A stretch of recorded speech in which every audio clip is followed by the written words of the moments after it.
I've been a Qt user since about 2004. My first application was something that I wrote for a Motorola phone, an E680i, which was running Qtopia back in the day.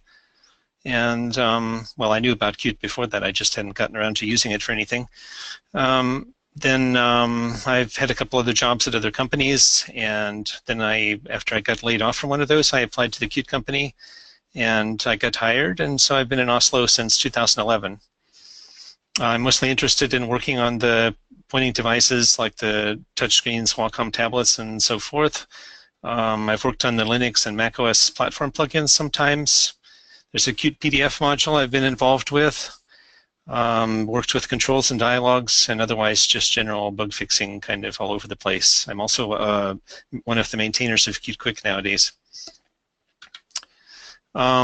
So what we're going to talk about today, the existing mouse and touch handling that's been there all along in QtQuick, and the things that we would like to improve after having a lot of experience with that. So there'll be an introduction to these new things we're calling pointer handlers, demos of how they work and showing the code how you can use them. Conceptual comparison about the things that are conceptually different between pointer handlers and MouseArea and things like that. The new idea about passive grabbing and how that's extending the kind of exclusive grabbing that we had before, and then cover the remaining work that's still left to be done before we can get out of this tech preview state and kind of call it ready for real world use. And then we'll have some time for questions and answers at the end, hopefully. Okay, so everything starts with event delivery, of course. You get let's say you get a press event from a mouse or from the touchscreen. How do we deliver that? How do we find out which item is going to handle it? Well, we start by delivering the press goes to the QtQuick window, and then we build a list of all of the items in reverse paint order. So in other words, the item which is rendered last is going to be on top of the scene. If you thought about using the painter's algorithm, which is not what we use, of course, because we have a scene graph, but conceptually it's as if we use the painter's algorithm, right? So the item which is on top is the one that's going to be rendered last. So it's the first one to receive the press.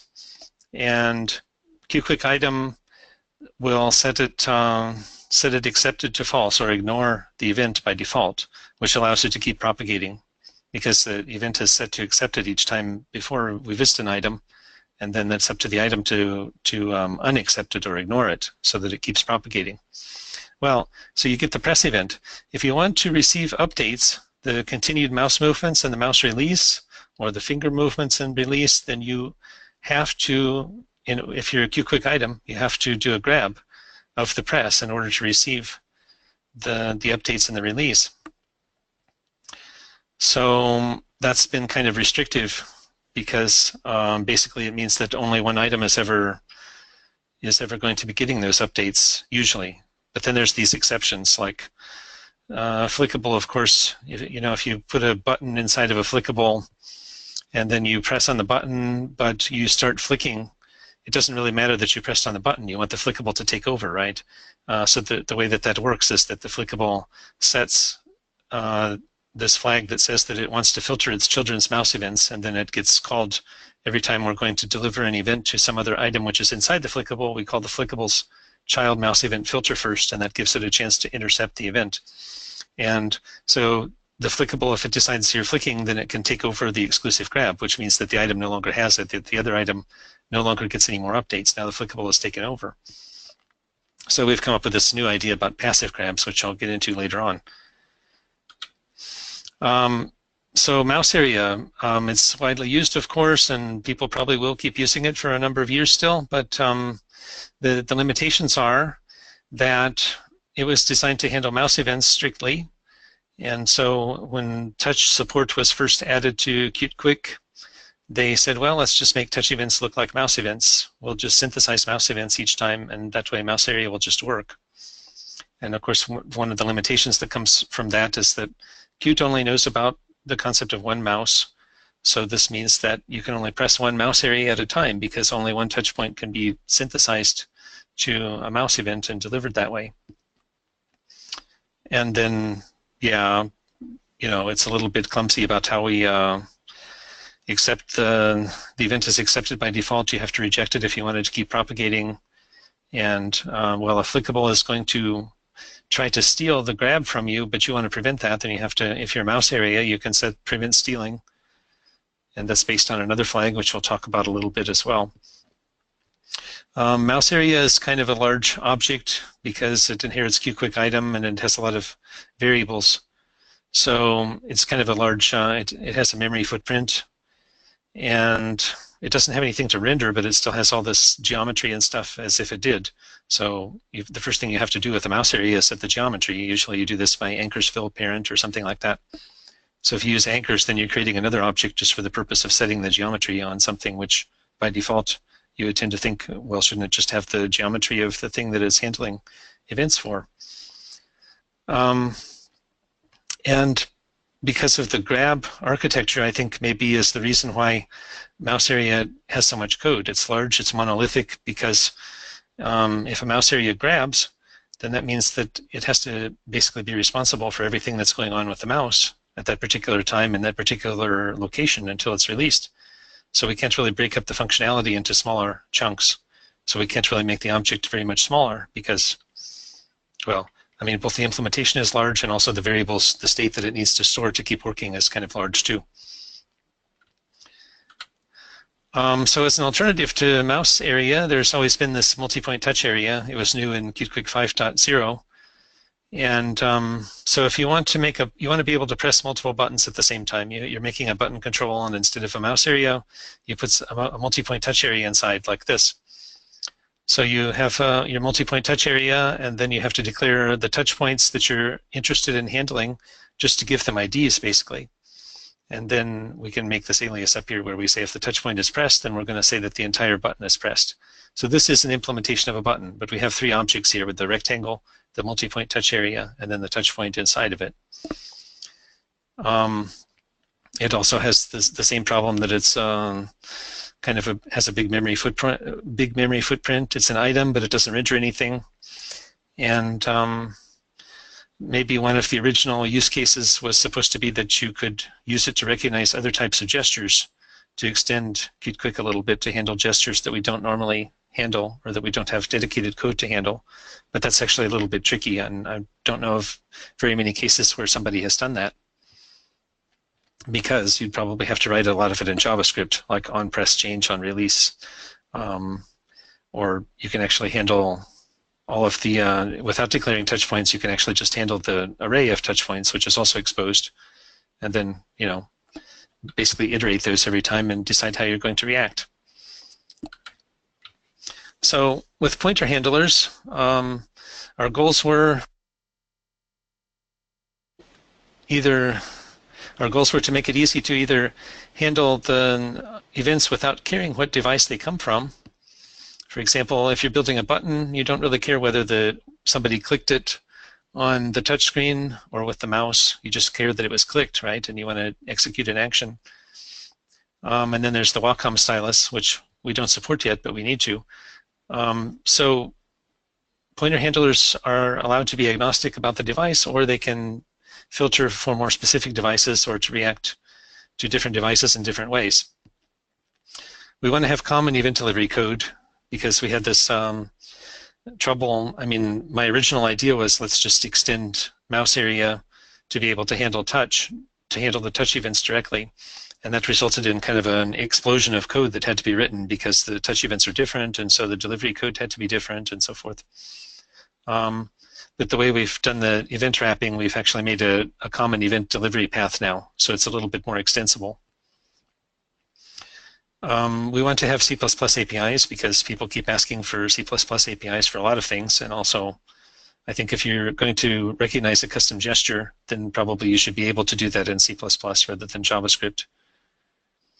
And well, just as a little side point, touch point inside of a QTouch event has a velocity property, but it's usually not set because that has to be set by the QPA plugin, and almost none of them do that because the actual touch screens don't give us velocity. So we have to compute velocity, but because the touch points don't have velocity and the mouse events don't have velocity by default, we had this Flickable was historically the only item that actually cared about velocity, so it had to calculate that for itself. It has to actually watch the touch point movement over time, calculate velocity. Well, I think it'd be better to centralize that. So let's just say that our new QTquick pointer events, they always have velocity and it's always valid. We actually calculate that all the time as a running average of the last few events that we've seen. And this makes possible creating handlers which react to velocity. So then there's some forward-looking goals, some things that we haven't quite gotten to yet. Like I mentioned, we should probably have proper support for Wacom tablets so that drawing is possible in QtQuick eventually. And that's yet another event type. There's the QTablet event, which there's no common base class between QMouse event, QTouch event, and QTablet event, except for QInput event, and that doesn't tell you that it has anything to do with a pointing device. So if we were to add tablet support in older versions of QtQuick, that would have also involved a lot of code, but now I think it's going to be easier. We want to refine our APIs so that maybe they'll still exist when Qt 6 comes around. By API, I mean not only the pointer handlers themselves that we'll be talking about, but also the events that they're based on. We know that Wayland has support for multiple seats, multiple users. There may be other systems that are like that. There's MultiPointer X, for example, and Qt has never been able to handle multiple mice at the same time. So I think maybe we need to work on that for the long term. And of course, I think a lot of the bugs in QtQuick have come because of touch-to-mouse synthesis. So I think we ultimately need to try to get rid of that, and we need to start working on depending on it less and less over time so that we can eventually get rid of it. Okay, so the idea came from this. There were at least two different people that had brought up this idea independently, that they really like the keys attached property for handling the keyboard events. Because you can write these one-liners. You can just say keys on left pressed, do something. And so that's how you handle the left arrow key. Well, if you want to handle keys in general, you might have to write a switch statement in JavaScript. You can use keys on press, and then you can switch on the key type, and then you can handle lots of different keys. Because the interesting thing is there's a lot of keys on the keyboard, and we don't have signals for all of them. So the alphabet keys are not there. So like there's no A pressed. So if you want to handle pressing the A key, then you basically have to write it like this: keys unpressed, and switch on the key, and so forth. So that's one limitation of this approach. And another limitation is that if you do this in multiple places inside the declaration of one item, you have keys on left pressed and also keys on pressed or something like that. It may look like you have different items or different attached properties there, but you don't. It's the same one. You're just repeating, you're accessing the same instance over and over again. It's kind of a singleton within the context of the scope of the item that you declared it in. And so this would make it a little bit harder to make different instances which react to different devices, for example. Like if we want to have, you think about, well, I mean, if we were to do the attached property thing, we could do like have a mouse attached property, and then you could have all these signals in there, like on right pressed, on left pressed, on middle pressed, and for the releases and so forth. So that would be device specific. If we try to think about doing it on a gesture basis, we could have like a tap dot on tapped. That sounds a little bit awkward, but that could be device agnostic maybe. But then if you say that you want to customize the tap gestures to only recognize taps on touchscreens but not on the mouse, well then how are you going to do it? You can't declaratively do it. You'd have to write JavaScript and switch, or write ifs or something like that. So what we did instead was we're just making objects so that you can declare them inside your items, but we're making them a bit more lightweight. They're not QTquick items themselves, they're just Q objects. And actually declaring one Q object inside of an item takes less memory than declaring an attached property, because the attached property has an extra little object that helps it attach to whatever it's attaching to. So this is actually a little bit more efficient. And it also gives you the ability to create multiple handlers, even if the same type, within one item, and customize them. So the TapHandler which we'll get to the details of that in a minute, but you can say that we accept events only from the touchscreen by setting the accepted devices thing property. Yeah, so we think it's more flexible this way, and of course the syntax is also very succinct. That's one of the goals. Okay, so we want to have declarative handlers for each type of gesture that we support. This kind of turns into something like a gesture framework, but that wasn't the original idea. The easy stuff is easy, meaning that sometimes it's enough to just make a declaration like this. If I put a drag handler inside a rectangle, then I can actually drag the rectangle without any further trouble. A plain QObject child is lighter than an item. You don't have to set anchors fill parent because by default the parent of the item is the bounds. It defines the bounds that you're interested in handling events within. So if you have a button which is a rectangle and then you put a tap handler in there, then you obviously have to click inside the rectangle for that tap handler to get the event without having to declare that separately. And well, we want to, we're keeping these small and lightweight so that they don't get big like MouseArea did. So we're not trying to put everything related to one device inside one object. And we're trying to add actual multi-touch support this time, rather than relying on the mouse event synthesis. There's this filtering I talked about. You can filter by device type. You can also filter by pointer type, which would be on a Wacom tablet. Different kind of stylus would have a different pointer type, but other pointer types are finger and mouse. So it kind of overloads filtering on device type to an extent. Specific buttons, so you can make the right button on the mouse behave differently than the left, obviously, with different instances. Keyboard modifiers, you could make the handler react only if the control key is held down. And we're hoping that if we make the C++ API public eventually, it's not in the tech preview, but maybe in the later release it will be, then you'll be able to create subclasses for the less mainstream cases. So we don't have to think of every possible gesture ahead of time. You'll be able to create your own. And yeah, we found that it was kind of difficult to modify MouseArea without breaking any existing use cases and keep all the tests passing and so forth. So we kind of needed to start over, do something different anyway. So I'll start by introducing the drag handler. I can drag these balls around here. And notice I can drag two of them at the same time with two different fingers. You see, whenever I'm touching the screen, these little blue sprites are moving around. That just shows you where the fingers are on my touch screen, since you can't otherwise see.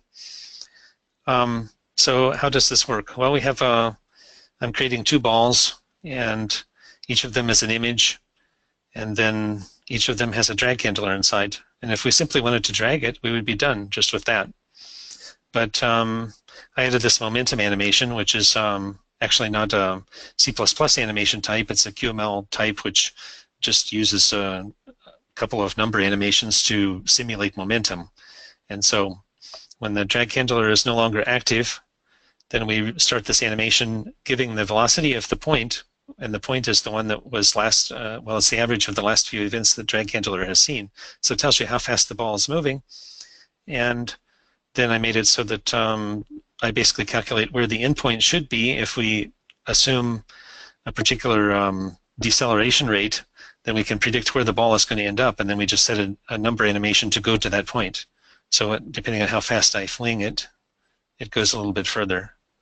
And if I throw it really hard, it goes off the screen, actually. So we don't have physics, you know. Maybe someday. You can use Box 2D if you want physics, right? So that was a drag handler which had no constraints. It can go off anywhere. You know, I can drag it around the entire screen, actually. Let's say we want to apply some constraints. Here I'm building a kind of joystick control. So I want to keep the ball restricted to a square area. Then the drag handler has these sub objects inside for the axes, and so I can set minimum and maximum on each axis to restrict it to an area. And the only thing else here is this anchor change and a transition to go back to the center when I release it. So whenever the drag handler is active, then we're in one state, and when it's not, then we go back to the default state, which initiates the transition to return it to the center. Well, it reapplies the anchors, and then, yeah, then there's a transition to get there. So that's why it sort of bounces back. Okay, so the next thing is, I mentioned that Flickable has kind of a lot of code inside. It calculates its own velocity, and it, well, there's just a lot of code. There's all kinds of stuff in there. It has its own timeline, and the way that it ties into the animation system, it's very convoluted. You have to kind of read through a lot of classes in order to find out how it works. And fixing bugs has been kind of difficult. We've had a lot of them over the years. So I thought, well, what if we were to think about the fundamental thing that a Flickable actually does is it defines an area, which is the viewport, and then you have an item which is moved inside the viewport, and you have some animations, momentum, which keeps it flicking for a while after you flicked it, and so forth. And it has some properties to tell you where you are inside the content, which is being scrolled inside the viewport, so you can actually have these scroll bars which keep up as you flick around, right? So here's a really simple implementation of something that behaves a lot like Flickable. As you can see, it's not that much code. We have a root which clips, so that's the viewport, and then we've got our content item inside there, so it's being clipped by its parent. And then we have a drag handler on the content item, which allows me to drag it around, because drag handler always drags its parent by default. Then we have the same momentum animation that I use for the balls, and I just say, when it's not active anymore, then we start it, keep it going at the same velocity until it decelerates and comes to a stop. And then I have these return animations. So when it does come to, when it stops, then I do this return to bounds function, which starts these other two animations. So that way if I go out of bounds like this, it jumps back afterwards. So, this is most of the functionality of Flickable, and it didn't require writing any new C++ actually, as long as we have the drag handler. And we'll think about whether to maybe make this momentum animation into a, I'm thinking maybe that should be a new animation type as well, but we haven't, I mean, you can build it in QML, so I'm not sure if it really needs to be a C++ type or not. So we're thinking, yeah, in the future, what should we do with Flickable? Should we turn it into sort of a composite like this, where in C++ it just makes this kind of a construction for you with a drag handler and a couple of items, or what? It would be more maintainable if it was that way. But we could also think about maybe having a flick handler, which we don't have yet. Okay, the next one is the TapHandler. So this is for building the buttons like we talked about. So if I tap, then it just tells me how many times I tapped. So I can tap, with the touch screen, or I can tap with the mouse, click with the mouse. If I click with the right click, it doesn't do anything yet because I haven't turned that on yet. So I have to set accepted buttons to say which ones I'm going to allow clicking. And by default, it uses only the left button. There's also a long press feature in there. So if I hold down, then I've specified that after half a second, it's going to call that a long press. There's now the next thing that you have to think about when you're creating an actual button. Imagine if you have a dialog pop up and you start to hit the OK button on the dialog, and then you realize you're making a mistake. You don't actually want to hit the OK button. What do you usually do? You drag your mouse off the button and release, right? And it's as if you're canceling the press. Whereas if you make a double mistake, you actually start to drag your mouse off the button, and then you realize, oh no, I really did want to press it. You can also drag it back in there and release, and then it's as if you did. You're still going to click the button. It's as if you never left, right? So this is the gesture policy, release within bounds. So if I drag out and drag back in, as long as I do it fast enough, as long as I actually get back in there fast enough, it's just a normal click. If I take too long, it's a long press.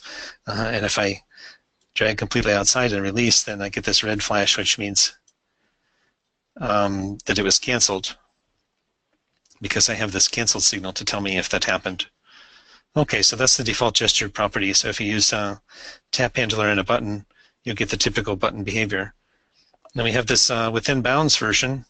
So if you set that, then as soon as I drag outside the bounds, then it immediately gives up and emits this cancel signal. There's also a drag threshold policy which says if I drag even just a little bit, if I go past the drag threshold, then it's canceled. But I can still keep tapping as long as I stay in one place while I do it. Okay, and notice that there's no limit to the number of taps we can detect. There isn't just single click and double click. You can actually, if you really have a use for triple click in your application, you can detect that as well. And yeah, the long press is also not limited because notice I've got this expanding circle feedback, which is based directly on a property called time held. So every frame, this property will be updated, and it'll say how long the tap handler has been held since the time it was pressed. So that can directly drive the size of this circle that's expanding as I hold it down, right? So there's sort of two long press features. One is that you can set the threshold and you can get this long press signal, but you can also just monitor the time held property, and you could have different long press thresholds where, if time held ever becomes greater than a whole second, then you do something else. If it becomes greater than 5 seconds, you do something else, So not so many limitations. And, well, the rest of it's just the bling to have the expanding numbers and that kind of stuff.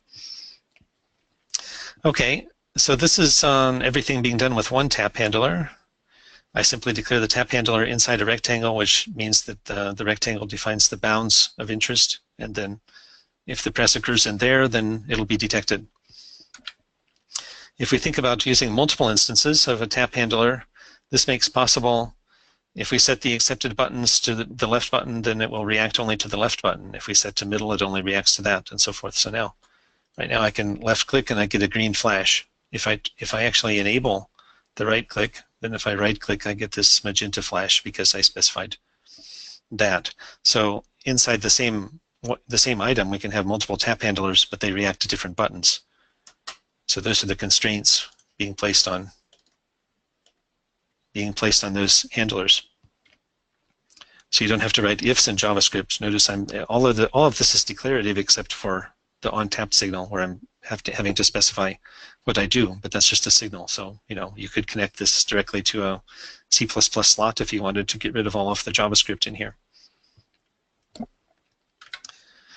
So next we have PinchHandler, which does the usual thing. You can pinch with 2 fingers and zoom in and out of something, rotate, drag it around, all with 2 fingers. Okay, but we extended this a little bit to also support more fingers, because Ubuntu had this idea a few years ago. There was a version that was doing window management with a 3-finger pinch, so you could use 3 fingers to resize and move your windows around the desktop. And I thought, well, that's kind of cool. I'm not sure if I want to do window management that way, but it should at least be possible to do something similar in QtQuick to come up with uses for the 3-finger pinch, which are independent of the 2-finger pinch. So you can actually do that now. And yeah, by default, the pinch handler expects to have 2 fingers, and it reacts to the area of the item within which it's declared, and the target is also the item within which it's declared. So if I do a pinch out here, nothing happens. If I do a pinch inside, it has to be inside the bounds. Then to get the 3-finger version, we simply set the minimum point count to 3, and now that's the minimum. So you can have both a minimum and a maximum. I can make this react to either 3 or 4 fingers if I wanted to. And yeah, well, now that we have QtQuick, I guess you can actually do the 3-finger window management if you want to. I've done this before. I have a compositor that I work on sometimes, so I'm trying to add that feature there.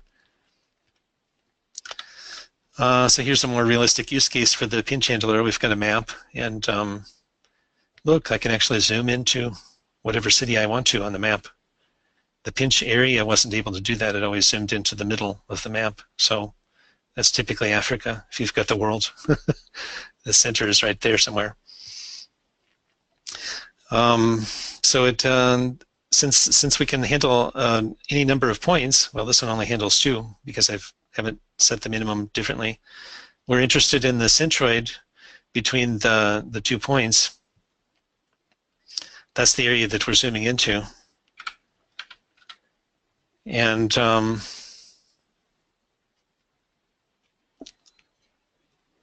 that's the area that we're zooming into, and that's also the center of the movement if we're dragging it around, and the center of the rotation.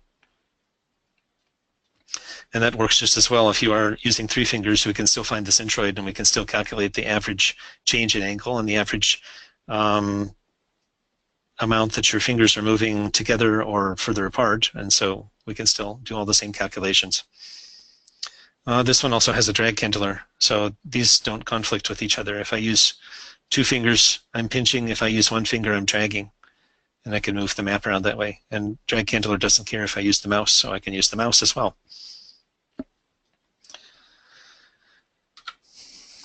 DragHandler and TapHandler together. So everybody knows how a slider works. One of the things with this slider is that you can actually press. You can drag the knob. You can also press on the groove on either side of the knob, and the knob will just jump there. So how do we make that work? This implementation here that you're seeing on the screen is the slider itself, not the example with 2 sliders, but just 1 slider. So this is the this top level item is as tall as the entire slider. So the drag handler is declared inside there. That means that its parent is that, and that's the defines the bounds where it's going to handle events. But the thing that we're moving is the knob. So we set the target to the knob. So now we're dragging something different than the area that we're detecting points within. But then I added another little feature here that the knob actually has a tap handler inside. So if I tap the knob, it can do something unique. I don't know if anybody ever uses sliders like this, but I thought it's a way to demonstrate that TapHandler and DragHandler can actually get along, because the TapHandler has the gesture policy set to drag threshold. So this means that it doesn't need an exclusive grab. Because why do you need an exclusive grab sometimes? Sometimes it's because I can drag my finger way out here, you know, and because the knob, or the drag handler rather, has an exclusive grab, it doesn't matter where I go on the screen. It doesn't have to stay within bounds. Whereas with the tap handler in this use case, we didn't need to do that. So when we set the drag threshold gesture policy, then that means as soon as I go past the drag threshold, then it's not a tap anymore. So you notice when I put my finger down, I get this blue glow because that's saying that it's active. If I start to drag a little bit, I don't have the blue glow anymore because the tap handler isn't active anymore because I've gone past the drag threshold. This gives the drag handler a chance to take over. So this is how I can have 2 gestures within the same space, which cooperate with each other. That's the first model of how the first thought that we had was that maybe if we make all of the handlers cooperative enough, then there won't be these cases where they have to steal the grab from each other. And it turned out that that wasn't really enough to satisfy all the use cases, but it's a start. So by default, that's how we try to do things, that the handlers are cooperative when possible. And if it wasn't for the fact that I wanted to be able to drag in the groove, I can actually just put the drag handler down here alongside the tap handler inside the knob, and then I would just be dragging the knob, and you wouldn't be able to drag from the groove and have the knob jump to it.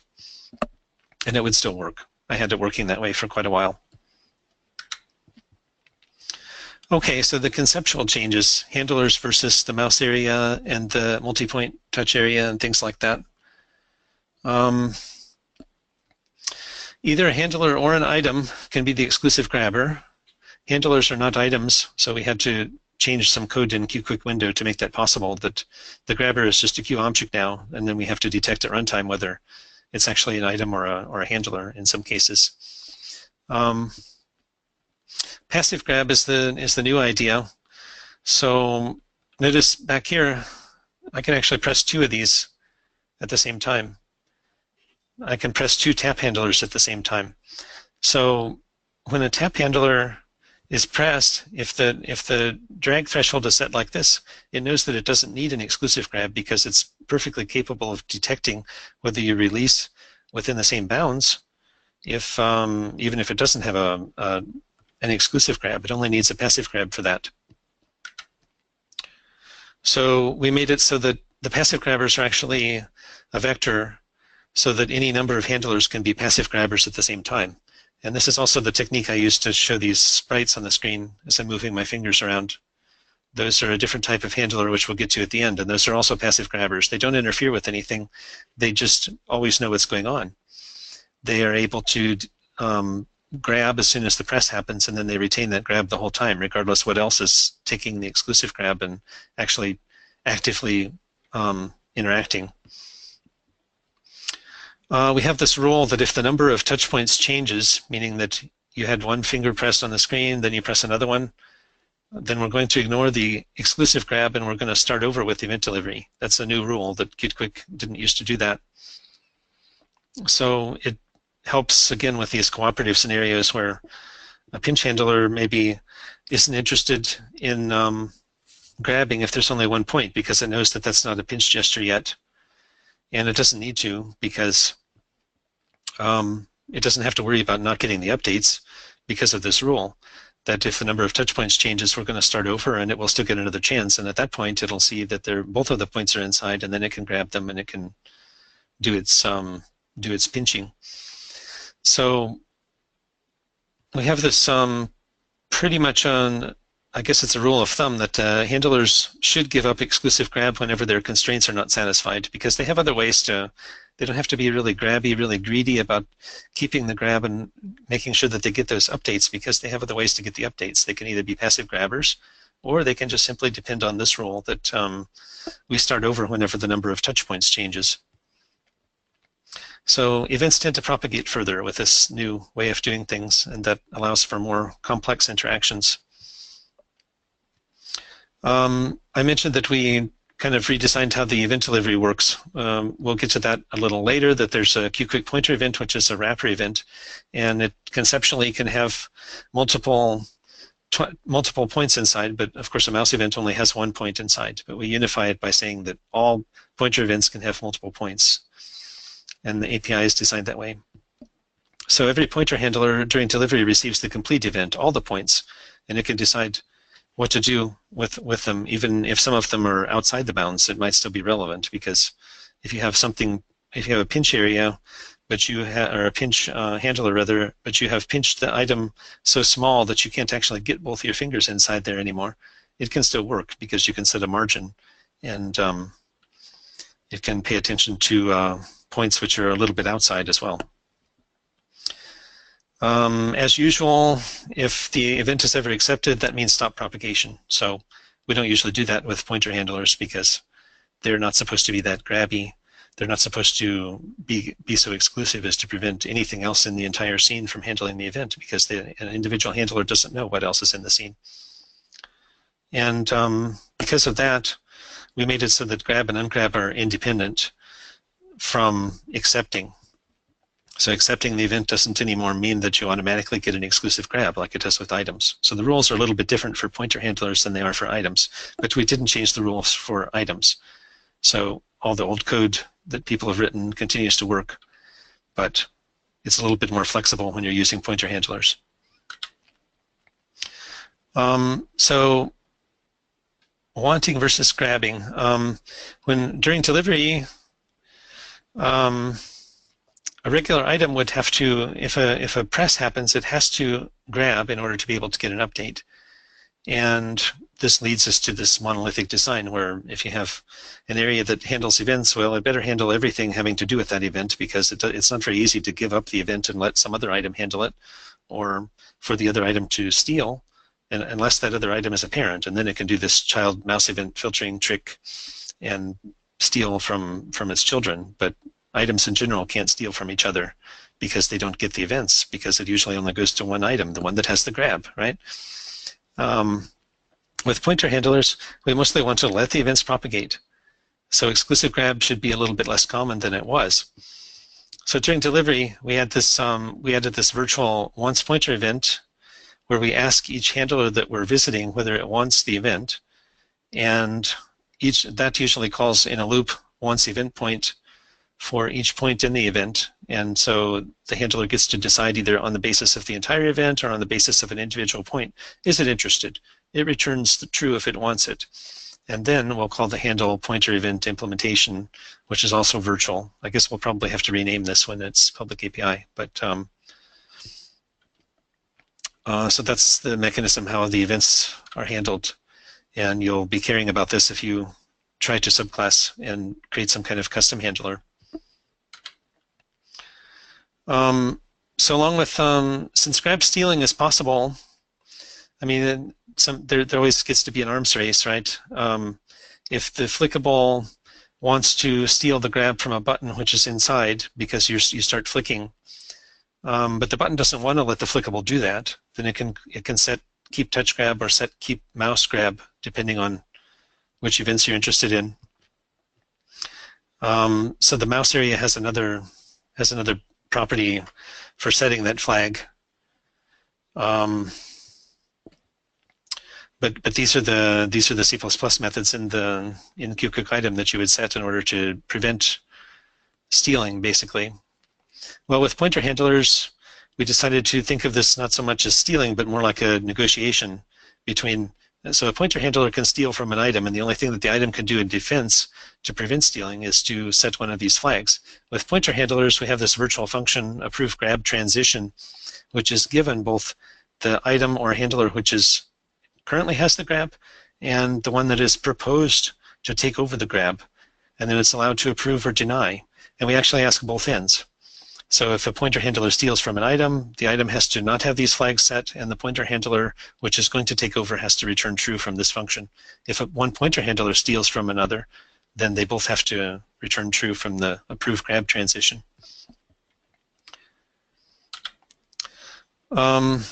So let's talk about, there's this new shape feature, also new in QtQuick 2.10 or Qt 5.10.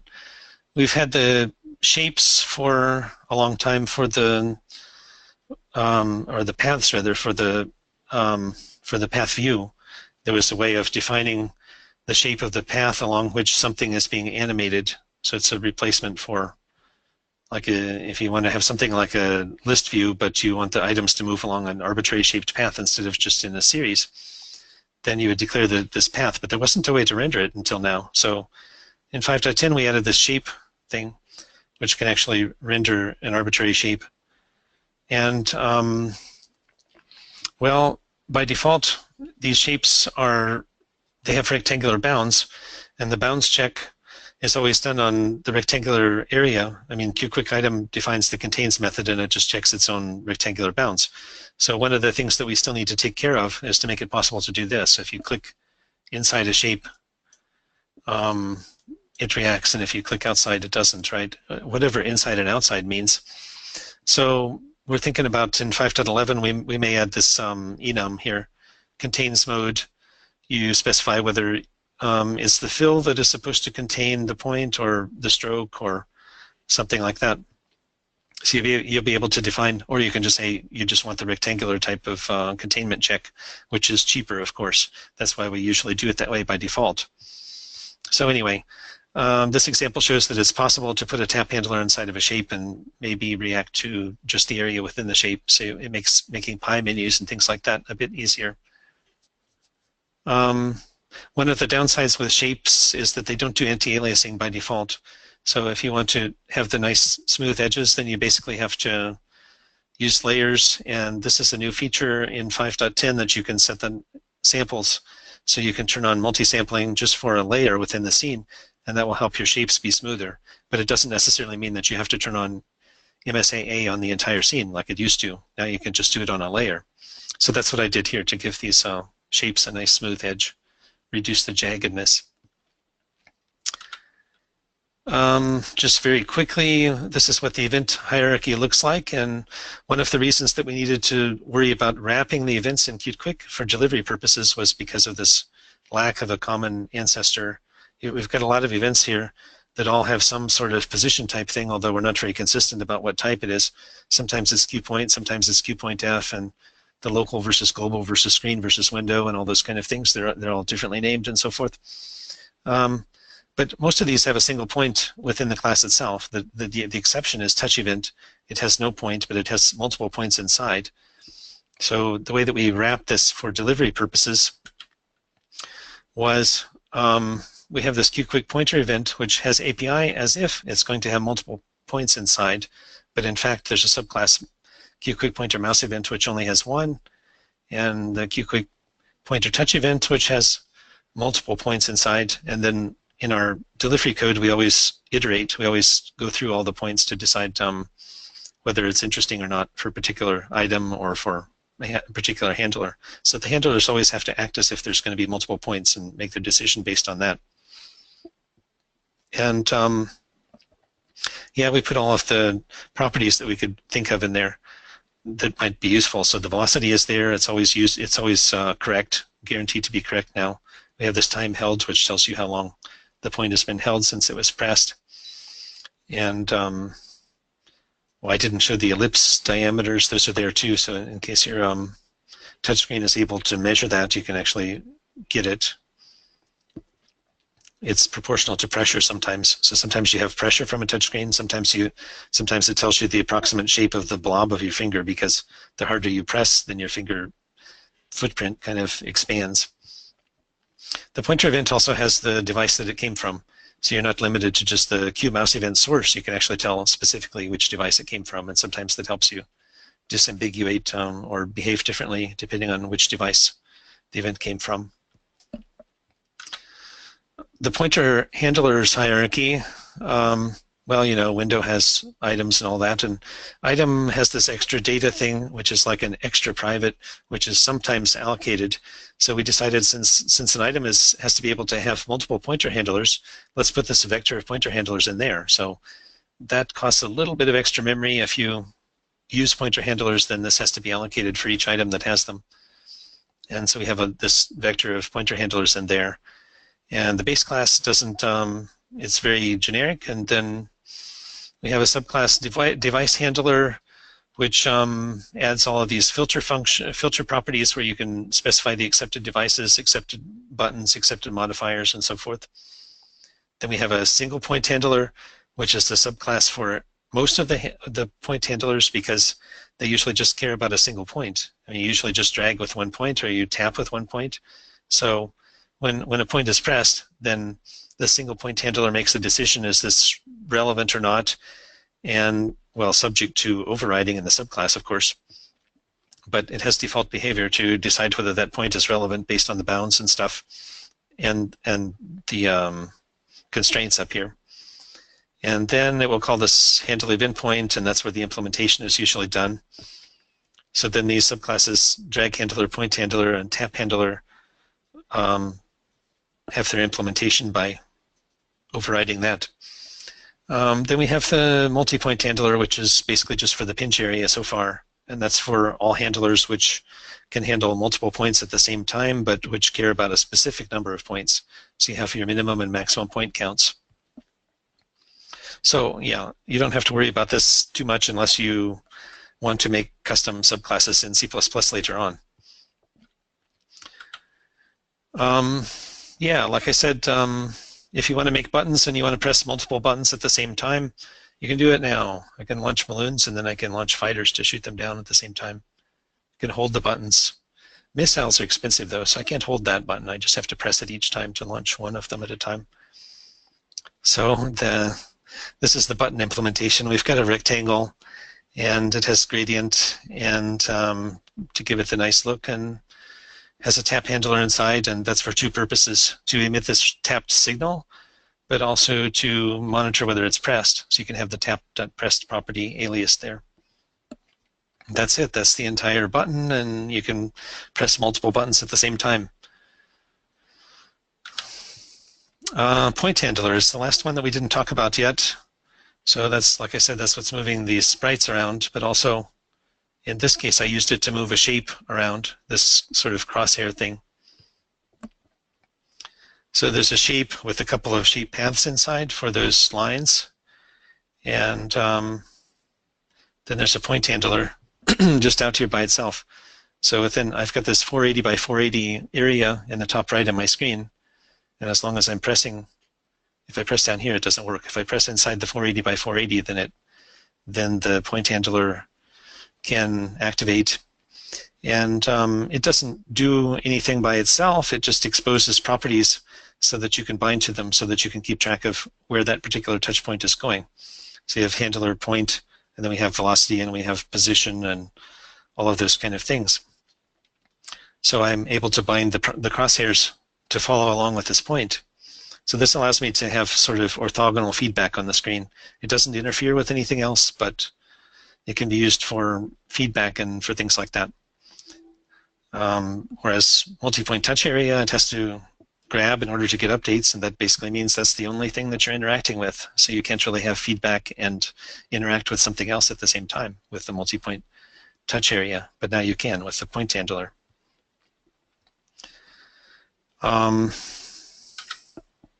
So what do we have left to work on? Why is this in Tech Preview in 5.10? Well, you notice we haven't talked anything about hover yet. That's one thing that MouseArea does, which we haven't taken care of yet. There's also the scrolling concept, which is sometimes done with a gesture, sometimes with your mouse wheel.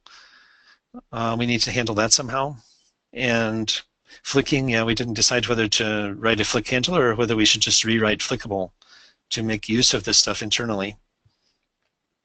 We think that native gestures may be becoming more important in the long term because, for example, on the Mac, if you have a trackpad, you cannot enable getting the touch points from the trackpad at the same time as the operating system recognizes the gestures. How they want you to work is that the operating system recognizes the gestures, and then you get different kinds of events. So if you're doing a two-finger flick, then that's a scroll event, and if you're doing a, well, most of the larger numbers of fingers are reserved for the operating system anyway, because they have those, multi-finger pinch gestures for zooming in and out of the desktop and things like that. So on other platforms like Windows, that's also possible. They have native gesture recognition, and we haven't really been using it so far.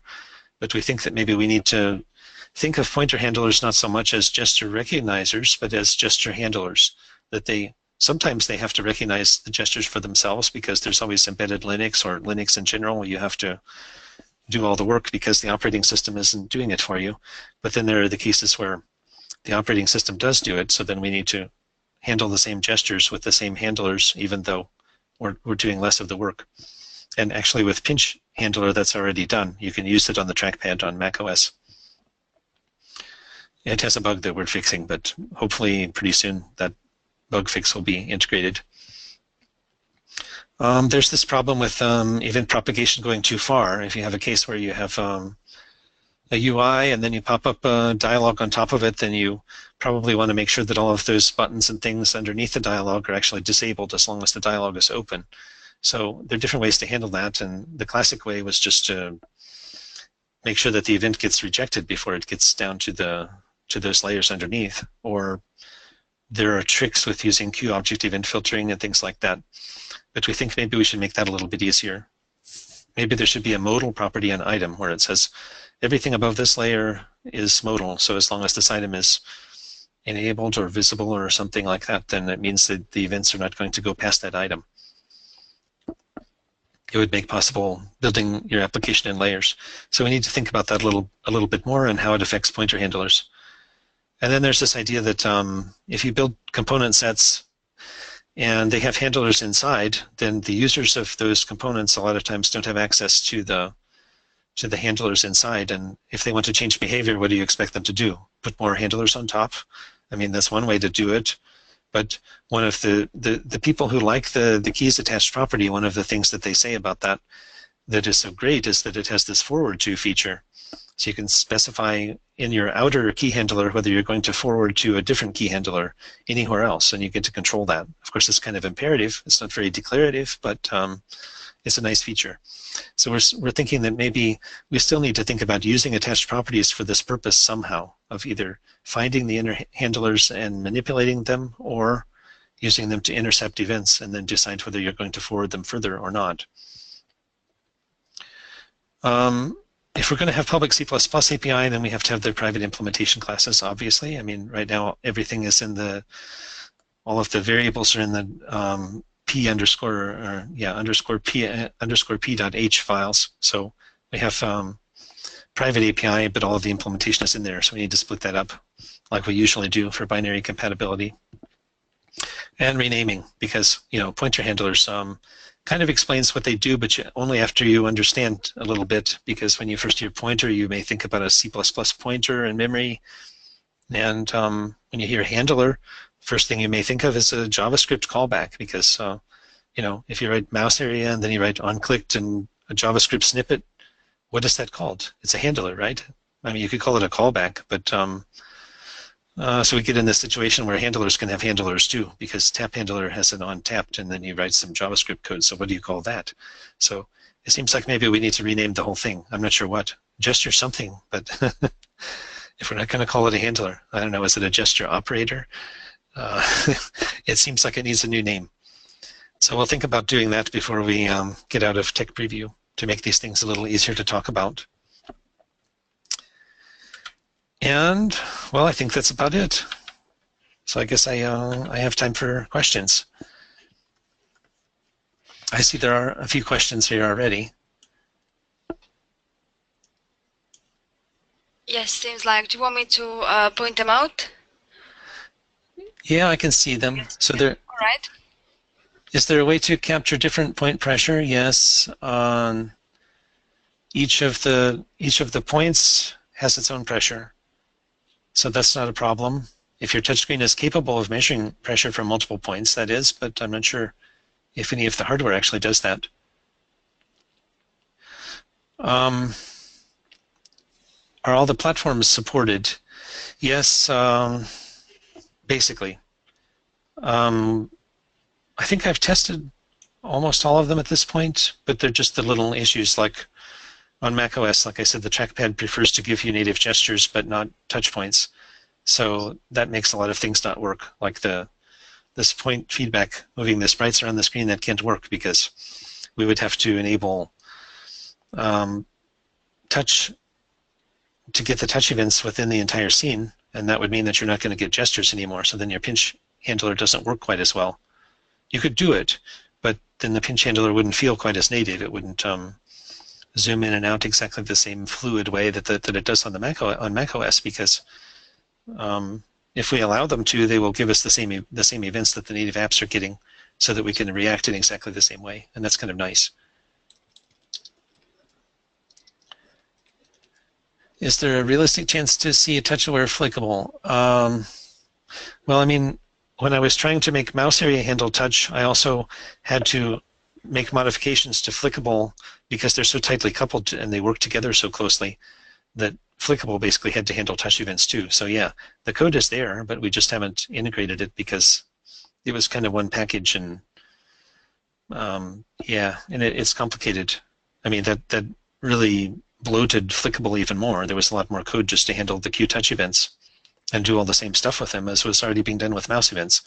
So I'm not sure if we should take that approach. But if you want to use Qt 5.5, the patch is still out there. You can reapply it and try that out. And otherwise, it's just kind of a negotiation between people here and their different opinions about how things should be done. Should we rewrite Flickable, or should we replace it, or should we just leave it alone? But yeah, I guess the downside, the pointer handlers are getting along with Flickable for the most part. We tried to keep that working.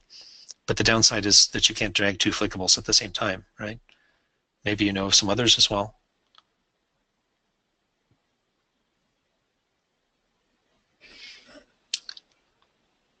All right. I believe that's about all the time we have today. It's 7 o'clock.